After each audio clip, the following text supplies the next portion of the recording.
Big Boss season 8 Tamil. இன்னைக்கு இந்த பஞ்சாயத்தை முடிச்சு விட்டுறலாங்க. இந்த பஞ்சாயத்து பெரிய பஞ்சாயத்தா இருக்கு. 2 பேருக்குள்ள சண்டையை தாண்டி இது பர்சனல் விஷயமா போயிட்டு இருக்கு. வேற யாரும் கிடையாது. முத்துக்குமரனுக்கும் அருண் பிரசாத்துக்கும் உண்மையாகவே கேம்குள்ள பிரச்சனையா? இல்ல 2 பேத்துக்கும் பர்சனலா ஏதாவது பிரச்சனையா? அப்படி என்னதான் அவங்க பஞ்சாயத்து அப்படின்னு நீங்க பேசி முடிச்சிடலாம். வீடியோ ஸ்கிப் பண்ணாம பாருங்க. Welcome to the channel. நானும் உங்கள் விஷால் சரவணன்.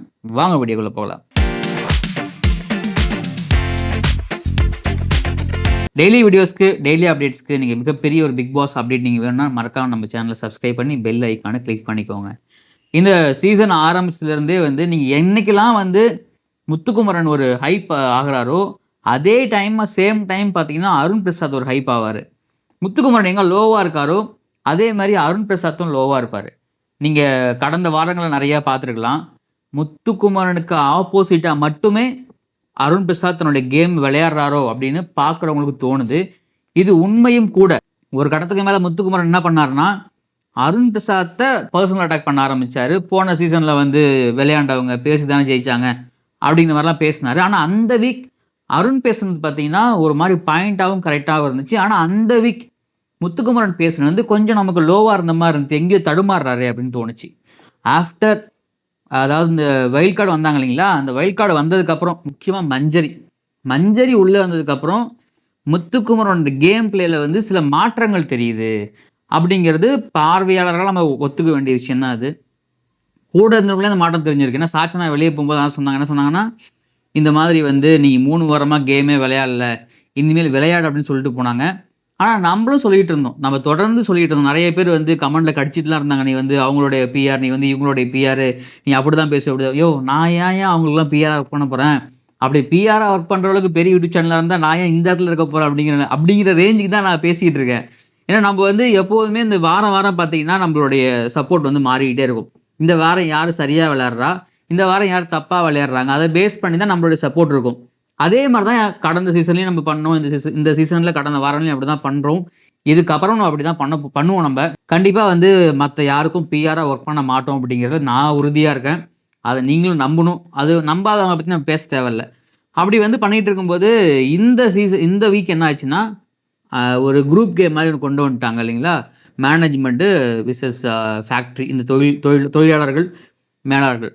இதில் என்ன ஆயிடுச்சுன்னா இப்போ இது டீம் டாஸ்க் ஆகிடுச்சு. நீங்கள் எங்கெல்லாம் டீம் டாஸ்க் கொண்டு வராங்களோ அங்கெல்லாம் முத்துக்குமரனுடைய கை ஓங்கியே இருக்கும். நம்ம அதை பார்த்துருக்கோம்.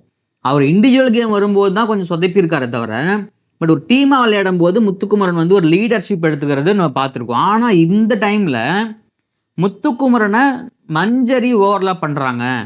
அவங்களுடைய பேச்சை தாண்டி முத்துக்குமரனுடைய அந்த இது குறையுது. அப்படிங்கிறதால முத்துக்குமரன் ஒரு ஸ்ட்ராங்கான ஒரு ஸ்டாண்ட் எடுத்துட்டார். இந்த வாரம் என்ன ஆச்சுன்னா அருண் பிரசாத் என்ன பண்ணிட்டாரு, நம்மளுடைய எய்ம் ஃபுல்லாகவே முத்துவை அடிக்கிறது தான்.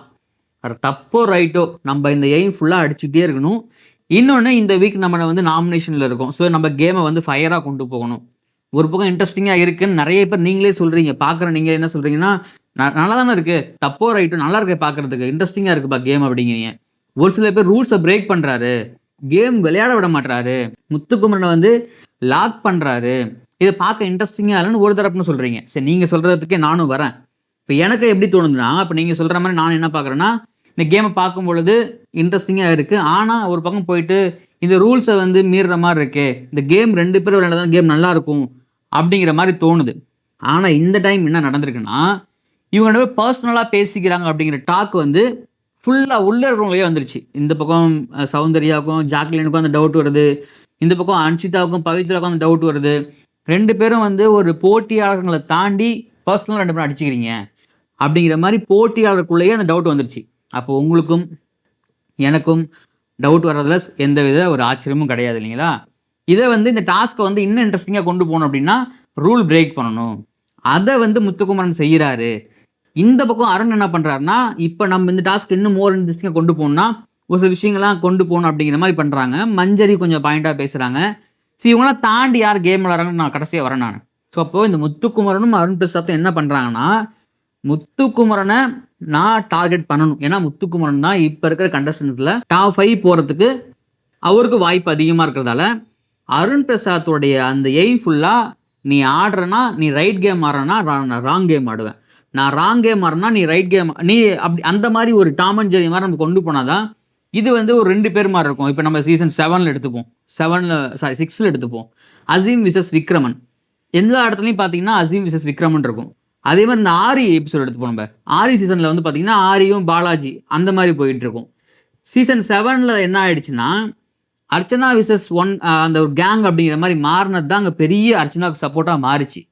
ஆனால் இங்கே எப்படி இருக்குன்னா இன்னும் இந்த இந்த கேமில் வந்து யார் வந்து 100% வின் பண்ணுவாங்க அப்படிங்கிற ஒரு ஜோனே இல்லாமல் போகுது. ஏன்னா சௌந்தர்யா வந்து இப்போ கேம் விளாட மாட்டாங்க, டாஸ்க் விளாட மாட்டாங்கன்னு தாண்டி என்டர்டைன்மெண்ட் பண்ண ஆரம்பிச்சிட்டாங்க. அப்பையிலேருந்தே அவங்க நேச்சுராகவே என்டர்டைன்மெண்ட் பண்ணுற விஷயமா இருக்கட்டும், பேசுகிற விஷயமா இருக்கட்டும், அவங்க பண்ணுறது எல்லாமே ஆடியன்ஸை கவர் பண்ணுது. மோஸ்ட்லி ஆடியன்ஸை கவர் பண்ணுது. இப்போ நம்ம வந்து சௌந்தர்யா பற்றி பேசணும்னு வச்சிங்களேன், ஒரு சில பேர் வந்து கமெண்ட் பண்ணுவானுங்க, நீ சௌந்தர்யா பிஆர் தானே எனக்கு தெரியும் அப்படிம்பானுங்க. அவனுக்கு என்னென்னா சொல்லிட்டு போடணும் கவலை அதை பற்றி. முத்துக்குமாரனை பற்றி பேசினா நீ முத்துக்குமார் பிஆர் தானே அப்படிம்பானுங்க. சரி அதெல்லாம் நமக்கு வேணாம். ஸோ அப்படி இருக்கும் பொழுது அவங்களுக்கும் ஃபேன் பேஸ் இருக்குது, நம்ம ஒத்துக்கிட்டு தான் ஆகணும். இதை வந்து மறுக்கவே முடியாது. முத்துக்குமரனுக்கும் ஒரு செட் ஆஃப் ஃபேன் பேஸ் இருக்குது, அருண் பிரசாத்துக்கும் ஃபேன்ஸ் இருக்காங்க. அதை தாண்டி ஜாக்லின் மஞ்சரி ஒரு வைல்ட் கார்டாக உள்ளே வந்து ஒரு ஃபேன்ஸ் கிரியேட் பண்ணுறாங்க. ஒரு ஃபேன்ஸ் வந்து டெவலப் பண்ணுறாங்க. அவங்களுடைய அந்த கேம் அப்ரோச்சாக இருக்கட்டும், கேம் விளையாடுற விஷயங்களாக இருக்கட்டும், மற்றவங்கள்ட்ட அந்த கேமை வந்து கொண்டு போகிற விஷயங்களாக இருக்கட்டும், அந்த கேமை புரிஞ்சுக்கிட்டு அந்த ப்ரெசன்ஸை காட்டுற விஷயங்களாக இருக்கட்டும் அப்படிங்கிற மாதிரி. அதனால தான் நான் என்ன சொல்கிறேன்னா முத்துக்குமரனை அவங்க ஓவர்டேக் பண்ணுறாங்க. அது வந்து பார்க்குறவங்களுக்கும் தெரிஞ்சிருக்கும். இப்போது நான் மட்டும் பார்க்குறேன்னா இல்லையா, இப்போ என் வீட்டில் பிக் பாஸ் பார்க்குறோம், எனக்கு இருக்கிற கருத்து அவங்களுக்கு இருக்கணும்னு அவசியம் கிடையாது இல்லைங்களா. அவங்களுக்கு ஒரு மாறுபட்ட கருத்து இருக்கலாம். இப்போ எனக்கு வந்து ஒருத்தவங்களை பிடிச்சதுன்னா அவங்களுக்கு இன்னொருத்தர் பிடிக்கும். ஸோ மற்ற பிடிச்சதுக்காக நம்ம சண்டை போடுவோம். அவன் தப்பே பண்ணியிருந்தாலும் எனக்கு அந்த போட்டியாளர் பிடிச்சிருந்தா நம்ம வந்து சப்போர்ட் பண்ணுவோம். அதே மாதிரி தான் இப்போ நீங்கள் பார்க்குறோம், நீங்களும் உங்களுக்கு ஒருத்தவங்களை பிடிச்சிருந்துருக்கலாம், அது தப்பே பண்ணால் நீங்கள் சண்டை போடலாம். அதெல்லாம் தாண்டி நம்ம என்ன பண்ணுவோம்னா ஓட் பண்ணுவோம். அந்த ஓட் பண்ணும்போது என்ன ஆகுன்னா, இப்போ நாமினேஷனில் 9 பேர் இருக்காங்கன்னா எனக்கு பிடிச்ச 4 பேர் இருக்காங்கன்னா 4 பேர்த்தில் எனக்கு யார் ரொம்ப பிடிக்குமோ அவங்களுக்கு அந்த ஓட்டு போகும். அப்போ அங்கே ஓட்டு பிரியும் இல்லையா. அதே மாதிரி தான் மஞ்சரி முத்துக்குமரன் எடுத்துக்கும் போது முத்துக்குமரனுக்கு மஞ்சரி வர்றதுக்கு முன்னாடி இருந்த ஓட் பேங்கை விட இப்போ கம்மியாயிடுச்சு. அதை வந்து அவங்க டேக் ஓவர் பண்ணிட்டாங்க மஞ்சரி அப்படிங்கிறது அவங்களோட குற்றச்சாட்டு. நம்மளுடைய தொடர்ந்து சொல்லிகிட்டே இருக்கும். இந்த பக்கம் அருண் பிரசாத், அருண் வந்து ஒரு இன்னசென்ட்டாக ஆக்ட் பண்ணார். இன்னசென்ட்டை தாண்டி ஒரு மார்க் பண்ண ஒரு ஸ்டார்ட் பண்ணார். மார்க்கிங்கை தாண்டி இப்போ ட்ரிகர் பண்ண ஸ்டார்ட் பண்ணுறாரு, ட்விஸ்ட் பண்ண ஸ்டார்ட் பண்ணுறாரு. ஸோ ஒரு சிம்பத்தியாக கொண்டு போகிறாரு, ஒரு எமோஷனலாக கொண்டு போகிறாரு. அப்போ ஏதோ ஒரு பேட்டர்னை ஃபாலோ பண்ணுறாரு அருண் பிரசாத். அவர் தெரிஞ்சே தான் பண்ணுறாரு, தெரியாமல் பண்ணலை. அவர் எல்லா இடத்துலையுமே வந்து அந்த ப்ரெசன்ஸ் வந்து காட்டிக்கிட்டே இருக்காரு. முக்கியமாக முத்துக்குமரன் பற்றி அந்த விஷயங்கள அவன் சும்மா பேசுகிறான், அவனுக்கு எதுவும் தெரியாது, அவன் சும்மா டப்பா, அவன் வந்து ஏதோ ஒரு பேர் மவுத் வாஷோ ஏதோ சொன்னார், மவுத் பீஸு, அது இன்னும் அறிவு கிடையாது, மூளை கிடையாது அப்படிங்கிற மாதிரி முத்துக்குமரனா பர்சனல் அட்டாக் வந்து பண்ணிக்கிட்டே இருக்கார் அருண் பிரசாத். இது என்னன்னா எல்லா இடத்துலையும் அந்த ரிஜிஸ்டர் ஆகும்போது என்ன ஆகுதுன்னா, எல்லா இடத்துலையும் பேசும்போது இன்னொன்று இன்க்ளூட் பண்ணுறாரு. மஞ்சரி தான் அங்கே மைண்டு, ஆனால் முத்துக்குமரன் வந்து ஒரு மவுத் பீஸு. இதை வந்து தொடர்ந்து பேசிக்கிட்டே இருக்காரு. 2 பேர் பேசும்போதும் சரி, முத்துக்குமரனும் அவருடைய அந்த கான்வர்சேஷன் வரும்போது என்ன பண்ணுறாருன்னா, அவர் சொல்கிறத எல்லாரும் கேட்கணும்னு ஆசைப்படுறாரு. ஆனால் மற்றவங்க யாராவது வளவலான்னு பேசினாங்கன்னா, நீங்கள் வளவலான்னு பேசுங்க நிறுத்துங்க அப்படின்னு சொல்கிறாரு. ஸோ அப்போ அந்த குரூப் கேமாக வரும்பொழுது முத்துக்குமரன் நம்ம அங்கே ஸ்கோர் பண்ணணும் அப்படிங்கிறது தெளிவாக இருக்காரு. அதே மாதிரி முத்துக்குமரனை அடித்து நம்ம ஸ்கோர் பண்ணணும் அப்படின்னு அருண் தெளிவாக இருக்காரு. இதெல்லாம் தாண்டி சௌந்தர்யா என்ன பண்ணுறாங்கன்னா, நம்ம வேலையை பார்க்கணும் அப்படிங்கிறதால அவங்க ஒரு கேம் ஆடுறாங்க. அதே மாதிரி தான் மஞ்சரி ஒரு தெளிவான கேம் ஆடுறாங்க. இதை கொண்டு போகும்பொழுது எண்ட் ஆஃப் த டே என்ன ஆகுதுன்னா, ப்ரோமோ நம்ம எல்லாம் பார்க்குறோம். 2 நாளாக வந்த ப்ரோமோ எல்லாத்துலேயும் அருண் இருக்காரு, முத்துக்குமரன் இருக்காரு. அப்போ இவங்க 2 பேருமே வந்து ஏதோ ஒன்று தெளிவாக பண்ணுறாங்க. அந்த கேம் நம்மளை சுற்றி தான் இயங்கணும் அப்படிங்கிறதுல ரொம்ப உறுதியாக இருக்காங்களோ அப்படின்னு தோணுது. ஒரு பக்கம் ராணுவ பண்ணுற விஷயமும் சரி, இன்னொரு பக்கம் சத்யா பண்ணுற விஷயமும் சரி. ஏன்னா ராணுவ வந்து நம்ம ப்ரெசன்ஸை காமிச்சிக்கணும். அது வந்து புரியுதோ புரியலையோ, தப்போ ரைட்டோ அதெல்லாம் தாண்டி நான் இதை பண்ணுறேன், அதை பண்ணிக்கிட்டே இருப்பேன். ஆனால் வெளியில் வந்து ஒரு பெரிய செட்டப் இருக்குது, அதெல்லாம் வேற தாண்டி அதை நான் பண்ணிக்கிட்டே இருப்பேன் அப்படிங்கிற மாதிரி ஒரு பிம்பமும் அங்கே கிரியேட் ஆகுது. இப்போ நம்ம அந்த பர்சனலாக போகிற விஷயம் வந்து நல்லதா இல்லையா கேம்னு கேட்டால், கேமுக்கு நல்லதை தாண்டி அவங்களுக்கு நல்லது. இப்போது 2 பேருடைய ப்ரெசன்ஸ் மட்டும் இருந்துகிட்டே இருந்துச்சுன்னா அந்த ஷோவை சுற்றி என்ன நடக்கும்? இப்போ நீங்கள் பார்க்குறீங்க, நான் 2 பேர் மட்டும் அடிச்சுக்கிட்டே இருக்கோம். அப்போது ஆட்டோமேட்டிக்காக 1 vs 1 அப்படிங்கிறது ஆயிடுச்சு. மற்ற கண்டஸ்டன்ஸ் எல்லாமே வந்து பார்த்தீங்கன்னா ஒரு மாதிரி அந்த ஒரு லைட்டில் வந்து பார்த்தீங்கன்னா அவங்க வந்து மறைஞ்சிருவாங்க. அப்போது இது ஆட்டோமேட்டிக்காக என்ன ஆகும்? முத்துக்குமரன் விசஸ் அருண் பிரசாத் அப்படிங்கிற மாறும் பொழுது அப்போ 2 பேர்த்துல யாராவது டைட்டில் வின்னர் ஆகுவாங்க. போன டைம் என்னாச்சு, மாயா விசஸ் அர்ச்சனா அப்படின்னு மாறின போது தான் அந்த ஒரு இம்பாக்ட் கிரியேட் ஆச்சு. ஒருவேளை அதுக்காக அருண் ட்ரை பண்றாரோ அப்படிங்கிற வெளியில பார்க்கவும் தோணுது. ஆனா இந்த வீக் இந்த ஸ்வாப் நடந்துட்டு இருக்குங்களா, அந்த nomination free zone, direct nomination இதெல்லாம் இருக்கு. இந்த வீக் டபுள் எவிக்ஷன் இருக்குமோ, இந்த வீக் மிட் வீக் எவிக்ஷன் இருக்குமோ அப்படிலாம் பேசிட்டு இருக்கோம் நம்ம.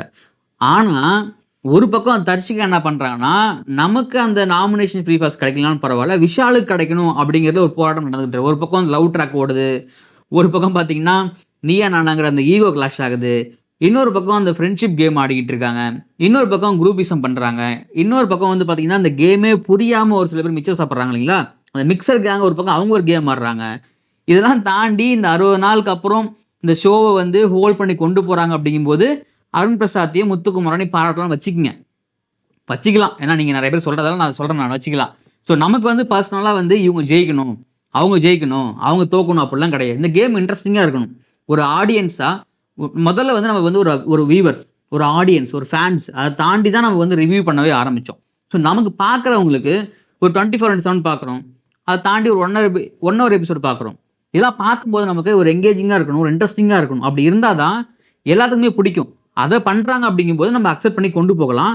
இதில் ரூல் பிரேக் இருக்குது, இதை வந்து மதிக்க மாட்டுறாங்க, பேச மாட்டுறாங்க, இதை பர்சனலாக போகிறத தாண்டி தப்பு ரைட்டை தாண்டி இன்ட்ரெஸ்டிங் அப்படிங்கிற ஒரு கான்செப்ட் நம்மள வந்துட்டோம். நம்ம அப்படி அந்த இன்ட்ரெஸ்டிங் கான்செப்ட் நம்ம வந்ததால தான் இது வந்து முத்துக்குமரனா இல்லை அருண் பிரசாதா உட்காந்து பேசிக்கிட்டு இருக்கோம்.